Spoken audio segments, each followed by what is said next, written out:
BJP कह रही है। जिनके ऊपर इंक्वायरी चल रही है वो इंक्वायरी हमने रोकी नहीं है, वो सब मोदी जी के विकास से प्रेरित होकर, सरकार के विकास से प्रेरित होकर आ रहे हैं। तो आप जाहीर करो ना की इनको सजा तो होगी. चक्की पिसिंग हा काय कलंक नव्हता लावला त्यांना.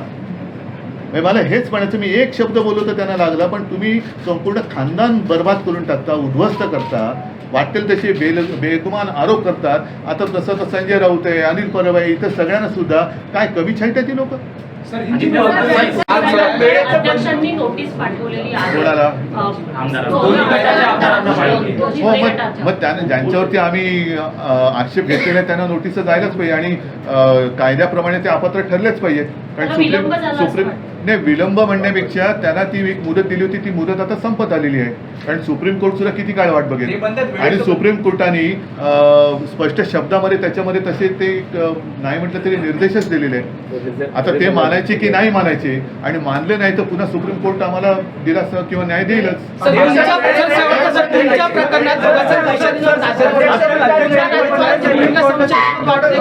त्या चर्चेमध्ये नुसतीच चर्चा है, त्याच्यावरती बोलण्यात काय अर्थ? आपके कलम के बयान को लेकर बीजेपी इतना आक्रोशित क्यों है? लगातार महाराष्ट्र भर में अलग मैंने सच्चाई उनको दिखा दी ना, कलंक क्या होता है मैंने दिखा दिया उनको. अब वो जो मेरे बारे में कुछ भी कहते हैं, ये मेरे हाथ में कुछ मैंने जानकारी लेके मैं बोल रहा हूँ. आता माझ्या झालेल्या ऑपरेशनवर माझी चेष्टा करतात. म्हणजे माझ्या कमरेचा पट्टा सुटला, कोणाचा गळ्याचा पट्टा सुटला, मी असं करत नाही, बोलत नाही, पण मी जे काही भोगलं ते त्यांना भोगावं लागू नये हीच माझी प्रार्थना आहे. ज्या दिवशी ते भोगतील तेव्हा कळेल की काय असतं ते शस्त्रक्रिया म्हणजे काय असते. म्हणजे इथपर्यंत तुम्ही खालच्या पातळीवरती जाता, कोणाच्या तब्येतीवर न बोलता, कोणाच्या कुटुंबावर न बोलता, तरी सुद्धा तो कलंक नाही लागत. तर माझं म्हणणं आहे की ही लोक कलंक आहेतच. जे महाराष्ट्राच्या संस्कृतीला ही कलंक आहेत, जे लोकांना बर्बाद करतायत, उद्ध्वस्त करतायत, कुटुंबाची तुम्ही नालस्ती करताय, तुम्ही कलंकच आहात. नितीन गडकरींना सुद्धा या अनुभवातून जावं लागलेलं आहे. आणि मला काही गंमत वाटत नाहीये कोणाला काय बोलायचं. आता पूर्वी मी अफजल खानाची सॉरी असं बोललो होतो. आता अफजल खानाच्या सॉरीमध्ये बोलण्याचा हेतू माझा हा होता की तुम्ही सगळ्यांनी शिवचरित्र आपण वाचलेलं आहे, ऐकलेलं आहे. सगळं काय वाचलं असेल नसेल सगळ्यांनी तरी ऐकलेलं आहे आणि जाणता राजा बघितलेला आहे.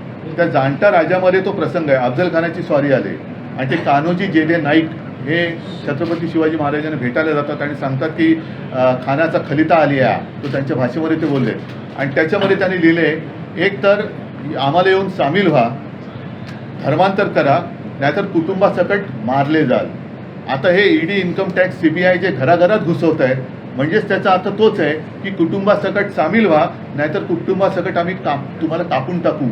असंच त्याचा अर्थ झाला ना. म्हणजे घराघरामध्ये तुम्ही ईडी, CBI घुसवत आहेत तेव्हा ते कुटुंब कलंकित नाही होत, त्याला कलंक लागत नाही. मग तुम्हाला जर का आम्ही काही बोललं, नुसती जाणीव करून दिली, तर एवढी तुमची आग, तळपायची आग मस्तकात जायचं कारण काय? पहिलं हे थांबवा. माझं मत आहे उघडेपणाने आपण जाऊ, उघडे म्हणजे जाहीरपणाने लोकांच्या समोर जाऊ आणि लोकांना फैसला करू दे. पण तुम्ही तुमच्या सत्तेचा गैरवापर करता आहात, लोकांना उद्ध्वस्त करता आहात, कुटुंबाची मानसिक शांती हिरावून घेत आहात आणि ते सगळं झाल्यानंतर तुम्ही त्यांना पक्षात घेऊन मानाचं पान वाटतात. मग लोकांमध्ये त्या लोकांनी कुटुंबाने वावरायचं कसं? सर, यापूर्वी जिस तरीके मात्र बॅनर फाडणे, काळं पासणं ही नक्की कोणती संस्कृती आहे? हे सगळ्यांनीच बघायला पाहिजे. आता मला सांगा, मी आजच पेपरमध्ये बातमी वाचली की येत्या 4-5 दिवसात मला वाटतं लोकमान्य टिळक पुरस्कार कोणाला जाहीर झालाय? पंतप्रधान मोदीजी येत आहेत. कोणाच्या हस्ते होणार आहे? पवार साहेब. मग 70,000 कोटीच्या घोटाळ्याचं काय झालं? व्यासपीठावर कोण कोण असणार आहे? व्यासपीठावर कोण कोण असणार? म्हणजे मला एवढंच त्याचं काय तारतम्यच कळत नाहीये. स्वराज्य हा माझा जन्मसिद्ध हक्क आहे असं ठणकावून ब्रिटिशांना सांगणारं सरकारचे डोके ठिकाणावर आहे का? हा आता लोकमान्यांचा प्रश्न कोणाला विचारायचा? लोकमान्यांनी तेव्हा जो विचारला होता प्रश्न, सरकारचे डोके ठिकाणावर आहे का, हा प्रश्न विचारणार कोण? कोणाला उत्तर कोण देणार? ज्यांच्यावरती तुम्ही 70,000 कोटीच्या घोटाळ्याचा आरोप केला तो पक्ष आता तुमच्यासोबत आला.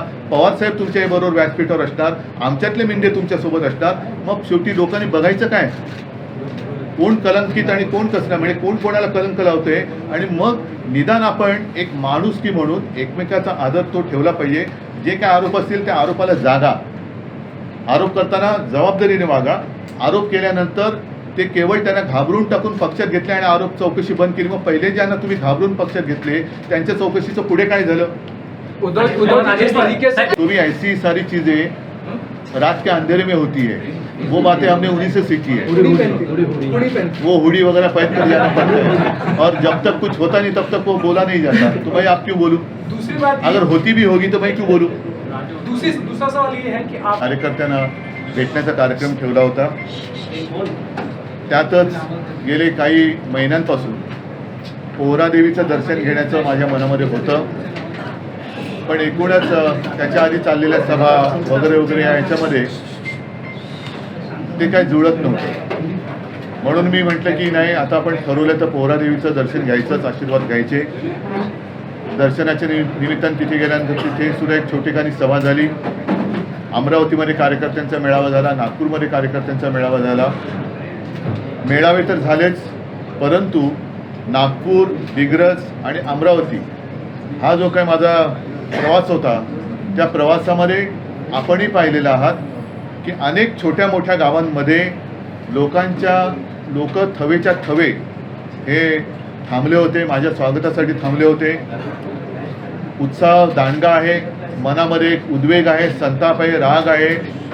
आणि एकूणच आपल्या देशातल्या आणि महाराष्ट्रातल्या राजकारणाचा जो काही स्तर खालावलेला आहे, जे काही फोडाफोडीचं राजकारण सुरू झालेलं आहे, याच्याबद्दल लोकांच्या मनात तीव्र असंतोष आहे. आणि तो ठाई प्रत्येक पावली ते व्यक्त करत होते आणि मला ते सांगत होते की साहेब काळजी करू नका, हे आम्हाला पसंत नाही आहे, आम्ही वाट बघतो आहोत, निवडणुकांची वाट बघतो आहोत. आणि म्हणून मी तर आता महाराष्ट्रामध्ये फिरणारच आहे. पावसाळ्यामध्ये जाहीर सभांचं आयोजन मी कुठेही केलेलं नाही, पण जिथे जिथे लोक माझं स्वागत करतील तिथे मी तर थांबतोच आहे, त्यांच्याशी बोलतो आहे आणि कार्यकर्त्यांना मी खास करून भेटतो आहे. आता ही कार्यकर्त्यांची भेट, जसं मुंबईमध्ये आम्ही शाखाप्रमुख, माझे गटप्रमुख यांच्याशी बोलताना गटप्रमुखांची बैठक म्हटलं तर ती एक मोठी सभाच होते. 30-40 हजार गटप्रमुख महिला पुरुष आणि युवा सेनेचे तिकडे येतात आणि ती एक सभाच होते. तर साहजिकच आहे, जिथे जिथे मी जातोय, शहरांमध्ये जातोय, मतदारसंघात जातोय, तिथेसुद्धा या छोटेखानी एक सभाच होते. तर कालसुद्धा मी बघितलं की अजूनही राज्यातल्या जनतेच्या प्रश्नांना कुठेही सरकार लक्ष देताना दिसत नाही आहे. सरकार तिकडे तर दारोदारी जातंय, पण दारातनं परत येते, घरामध्ये सुख शांती समाधान कशी नांदेल हे ते काही बघत नाही आहे. नुसतं एक कार्यक्रम करायचं म्हणून जाते की सरकार आपल्या दारी, हे नुसतं दारी जाऊन उपयोग नाही आहे. त्यांच्या घरी काय आहे, घरामध्ये आहे का, सगळ्या योजना पोचतायत का, लाभ मिळतोय का. तर या योजनांचा सुद्धा पाठपुरावा करण्याचा एक कार्यक्रम मी माझ्या महाराष्ट्रातल्या कार्यकर्त्यांना दिलेला आहे. म्हणून त्यांना मी एक तो कार्यक्रमच ठरवून दिला आहे, होऊन जाऊ दे चर्चा, की ज्या ज्या योजना आहेत, सरकार जे काही तुमच्या दारी आले, त्या दारात आलेल्या सरकारकडनं तुम्हाला घरात काही मदत होते का नुसत्या कागदावरतीच घोषणा आहेत. आणि आता पाऊस अजूनही म्हणावं तसा पडलेला नाही आहे. विदर्भामध्ये तर आता 2-3 दिवसात पाऊस नाही आला तर काय होईल परिस्थिती, काय सांगता येत नाही. तर मग ह्या सरकारी योजनांच्या कागदी होड्या सोडायच्या कुठे, ते सुद्धा त्या सरकारला आता विचारण्याची वेळ आलेली आहे. तर आपल्या माध्यमातून मी हे माझ्या तमाम कार्यकर्त्यांशी सांगत आहे, बोलत आहे आणि नागरिकांना सुद्धा सांगतोय की आपणही आता विचार करा की या योजनांचा लाभ आपल्याला खरंच मिळतोय का. तर हा सगळा प्रकार बघितल्यानंतर एकूणच राजकारण याच्यामध्येच व्यस्त असलेले सगळे पक्ष ह्याचा आता उभं जनतेला आलेला आहे. आणि राजकारणामध्ये तुम्ही मत कोणालाही द्या, सरकार माझंच होणार, हा जो एक नवीन पायंडा पडलेला आहे, हा पायंडा केवळ आमच्या पक्षालाच नव्हे तर राज्याला आणि देशाला घातक ठरणार आहे. जनतेचा जर का लोकशाहीवरचा विश्वास उडाला तर जनता ही रस्त्यावरती आल्याशिवाय राहणार नाही आणि ती वेळ येऊ नये. म्हणून मी सगळ्यांनाच सांगतोय की आपण सगळे मिळून एक राजकारणाचा सुसंस्कृतपणा आहे तो घालू नये. ज्यांना हा माझा शब्द लागला असेल त्यांना मला विचारायचे, तुम्ही दुसऱ्यांवरती भ्रष्टाचाराचे आरोप करताना एखादा माणूस भ्रष्ट आहे हा त्याच्यावरती कलंक नाही लावत तुम्ही. एखादा माणूस भ्रष्ट आहे, तू भ्रष्ट आहेस, तुमचं कुटुंब भ्रष्ट आहे, तो भ्रष्टाचाराचा कलंक तुम्ही नाही का लावत. मग आता माझं असं म्हणणं आहे की मी भाषणातनं बोललेलं आहे की हसन मुश्रीफांच्या पत्नीने रस्त्यावरती येऊन आक्रोश केला होता की अशा वारंवार थाडी टाकण्यापेक्षा एकदा काय ते गोळ्या घालून आम्हाला ठार मारा. मग आता तेच हसन मुश्रीफ त्यांच्या मांडीला मांडी, म्हणजे मला बरं वाटलं की आम्हाला जे बोलत होते की बाळासाहेबांना अटक करण्याच्या मांडीला मांडी लावून तुम्ही बसलात, काँग्रेसच्या मांडीला मांडी लावून बसलात. मला आज कळलं की अरे यानं सुद्धा मांडी आहे, त्यानं सुद्धा मांडी नावाचा अनुभव आहे, हे मला आज कळलं. आणि ते सुद्धा ते लागतायत, त्यांना दुसऱ्याच्या मांडीला मांडी ते लावतायत. म्हणजे जर तुम्ही म्हणाल तर तो माणूस भ्रष्ट आणि त्याला तुम्ही मंत्रिमंडळात स्थान देता, म्हणजे असं काय आहे की तो नेमका भ्रष्ट आहे का देव आहे? म्हणजे तुम्ही म्हणाल तो भ्रष्ट आणि तुम्ही म्हणाल तो देव, हे कुठलं हिंदुत्व? तर तुम्ही ज्याप्रमाणे सगळ्यांना भ्रष्टाचाराचे आरोप करून कलंकित करता आहात आणि त्याच्यानंतर कलंकित करून बाजूला मांडीला मांडी लावून मंत्रिमंडळात स्थान देतात, तर त्या कुटुंबानी समाजात वावरायचं कसं? एकदा तुम्ही त्यांच्या घरावरती धाडी टाकता, सगळं काही त्यांचं कलंकित करून टाकता. तो कलंक घेऊन ते तुम्ही भले त्यांना मंत्री केलं तरी मग त्यांच्यावरचे आरोप खोटे होते का? मग त्यांना तुम्ही भ्रष्टाचाराचा कलंक का लावला? म्हणजे माझा कलंक शब्द एवढा परिणामकारक असेल असं मला वाटलं नव्हतं. पण त्याच वेळेला मी सांगतो की मला एवढं बरं वाटलं की थोडं तरी मन तुमचं जागा आहे. तर त्या मनाच्या लेखी म्हणजे जनाचं नाही तर मनाचं ऐकून दुसऱ्यांवरती आरोप करताना ह्याचं भान ठेवा. आणि परवा काल आणि परवा क्या मैंने गलत लैंग्वेज क्या गलत है? बोला गया है जो सबने कहा, मैं कह नहीं रहा नहीं, हूँ मैंने तो अभी भी दोहराई ना भाषा. कलंक का मतलब क्या होता है? क्या इसमें मैंने गाली गलौज कहा की जो मैंने जिस शब्दों में मला त्यांनी जे काय म्हटलं ते चालतं काय? वो चलता है आपको? हाँ, मेरा ऑपरेशन हो गया उस बारे में वो मेरी मजाक उड़ा रहे, वो चलता है? वो कौन सी संस्कृती है? उद्धवजी भाजपचे नेते असे म्हणतात की उद्धवजी जेव्हा सत्तेत होते भाजपबरोबर तेव्हा त्यांना सत्तेत मानाचं स्थान होतं, त्यांनी अनेक गोष्टी सांगितल्या, त्या पद्धतीने केल्या गेल्या. असं असतानाही उद्धवजी आज बघा, देवेंद्रजींना कलंक म्हणतात. नाही नाही, याला काही अर्थ नाही आहे. मी अशी कोणतीही माझी याची स्वार्थाची गोष्ट तरी काय त्यांना अशी सांगितलेली नाही आहे.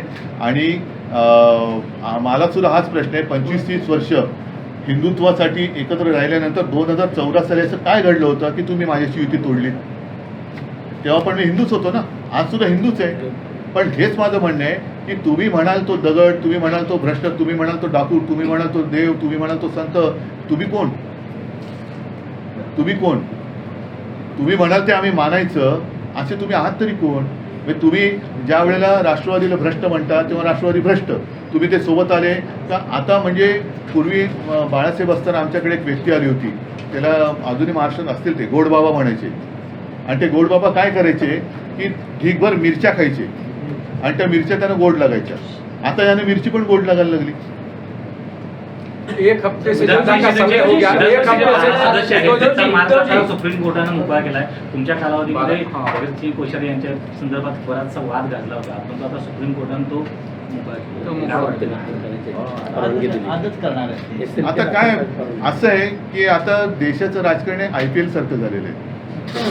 कोण खेळाडू कुठल्या संघात तेच कळत नाही. पण किमान IPL मध्ये मी असं मानतो की अंपायर तरी पक्ष असतो. तसं मी ह्याच्याबद्दल काही कोर्टाबद्दल ताशेरे नाही मी म्हणत. मी एकूण यांची जी काय चाललेली काही यंत्रणा वगैरे यांच्याच आहेत. चौकशीचे आता संजय राऊतांनी सुद्धा केलेलेच आहेत ना आरोप. त्या चौकशीवरती ते हात लावायला तयार नाहीत. ज्यांच्या चौकशा लागल्या त्यांना सगळ्यांना क्लीन चिट. आणि आमच्या लोकांच्या मागे मात्र घरात घुसून खोटे नाटे पुरावे, याच्याकडनं जबरदस्ती स्टेटमेंट घे, त्याच्याकडनं घे. हे कोणतं काळ आहे? हे सगळं मला असं वाटतं की शेवटी काळ हा निर्गुण असतो, तो उलटल्यानंतर यांना भारी पडेल. उद्धव जी एक हफ्ते से ज्यादा का समय हो गया मंत्रियों के शपथ को लेकर, लेकिन आज तक उनके खाते, उनके विभागों का बंटवारा नहीं हो रहा है. अभी उस बारे में मैं क्या कह सकता हूँ? मैं तो मुख्यमंत्री नहीं हूँ.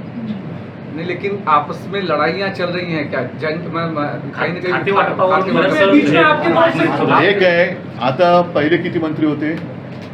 20 आता यांचे राष्ट्रवादीचे किती झाले? म्हणजे मिंद्यांच्या नाकी 9 आलेत.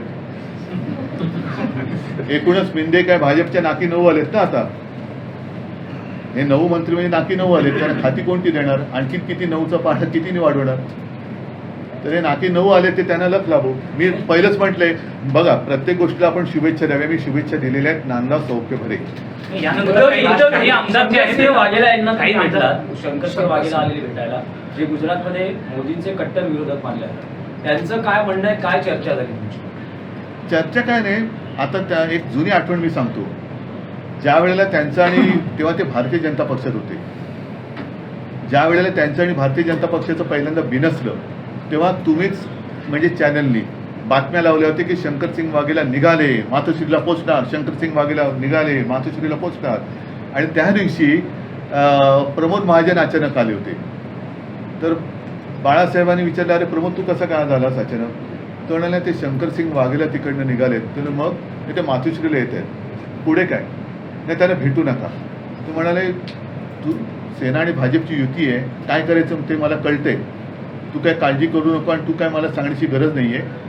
ते काही येत वगैरे नाही आहेत, ह्या बातम्या हवेतल्या हवेत असतील, पण ते आलेले नाही आहेत आणि आले काय करायचं तुम्हाला कळते. म्हणजे एवढं बाळासाहेब आणि शिवसेना त्यांच्याशी प्रामाणिक होती.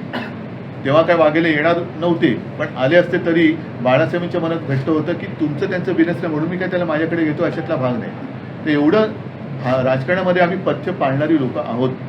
आणि त्या काळामध्ये अनेक अशा आठवणी आहेत, मग त्या सगळ्यांच्याच आहेत, गोपीनाथजींच्या आहेत, सगळ्यांच्याच आहेत. तर मला असं वाटतं की कलंक हा शब्द त्याने एवढा झोंबला असेल तर त्यांच्याकडनं जो काही कारभार चाललेला आहे तो महाराष्ट्राला कलंकच लागतो आहे. तो कलंक लावणं त्यांनी थांबवावं. हे नुसतं कोणालाही भ्रष्ट म्हणणं हा सुद्धा त्या कुटुंबाला लावलेला कलंक आहे. आणि अशाला कलंकित करून त्यांची समाजात पुन्हा छितू करून मग तुम्ही त्याला मंत्री करताय, याला काय अर्थ आहे? ही कोणती नीती आहे? तर त्याच्यापेक्षा मला असं वाटतं कोणाच्याही घराच्या दारापर्यंत जाण्यापेक्षा घरात जाल तर सुख आणि आनंद घेऊन जा, तळतळाट घेऊन बाहेर पडू नका. आणि म्हणून मी पुन्हा सांगतोय की जसं अफजल खानाच्या वेळेला घरदारं लुटली जात होती, उद्ध्वस्त केली जात होती, धर्मांतर करा, तसं आता पक्षांतर करा, नाहीतर कुटुंबासकट मारले जाल. तसंच ते आता सांगतायत की पक्षांतर करा, नाहीतर सगळेजण आज जाल. ही अफजल खानाची वृत्ती आहे, ती आपल्या राज्याला आणि देशाला कलंकासारखी लावू नका, हीच मला त्यांना विनंती. सर